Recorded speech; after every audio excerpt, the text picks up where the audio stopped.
દાદા ભગવાનના અસીમ જય જયકારોની જે કીર્તન ભક્તિ છે, કીર્તન શબ્દ જે છે કે આપણે જે ભક્તિ કરીએ ને જેની ભક્તિ કરીએ તે રૂપ થયા કરીએ.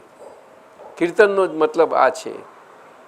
કીર્તન એટલે શું કે જે ભક્તિ જેની થાય તે રૂપ આપણે થતા જઈએ. એટલે દાદા ભગવાનના અસીમ જય જયકારો આપણે ભક્તિ બોલીએ ત્યારે ઉપયોગપૂર્વક કે આપણામાં શુદ્ધાત્મા ભગવાન પ્રજ્ઞાના સ્તરે દાદા ભગવાન છે તે જ. શુદ્ધાત્મા ભગવાન તો શુદ્ધાત્મા ભગવાન જ છે, એ દાદા ભગવાન છે, પરંતુ પ્રજ્ઞાના સ્વરૂપે સ્થિર છે આપણા માટે અને એમને આજ્ઞાધર્મ આપ્યો છે અને એટલા જ માટે આજ્ઞાધર્મ એ કોઈ પ્રજ્ઞાના સ્તર ઉપર છે આખો અને ત્યાં આગળ દાદા પણ છે. એટલે આપણા માટે આજે પણ દાદા હાજર છે. શું કહ્યું? કારણ કે પ્રજ્ઞા ખુલ્લી છે આપણામાં, પ્રજ્ઞા ખુલ્લી છે, આપણને ખ્યાલ આવ્યો ને. અને પ્રજ્ઞાએ કરીને આપણી પ્રત્યક્ષતા થાય એ બહુ જરૂરનું છે. એમાં પ્રત્યક્ષતામાં બહુ જ ઉપકારી છે, પરમ ઉપકારી છે દાદા ભગવાનના અસીમ છે, પણ ઉપયોગપૂર્વક.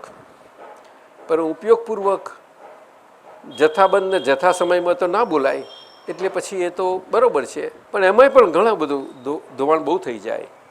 ઉપયોગપૂર્વક તો એક 10 મિનિટ બોલે તો એ કામ કરી નાખે. પણ 10 મિનિટ એટલું સહેલું નથી. અમે તો ત્યાં સુધી કહીશું કે ઉપયોગપૂર્વક તો મિનિટોના સેકન્ડોમાં ગણશો તોય તમે સમજશે, બહુ મુશ્કેલ એ છે. એટલે ઉપયોગ શું છે સમજી લેજો.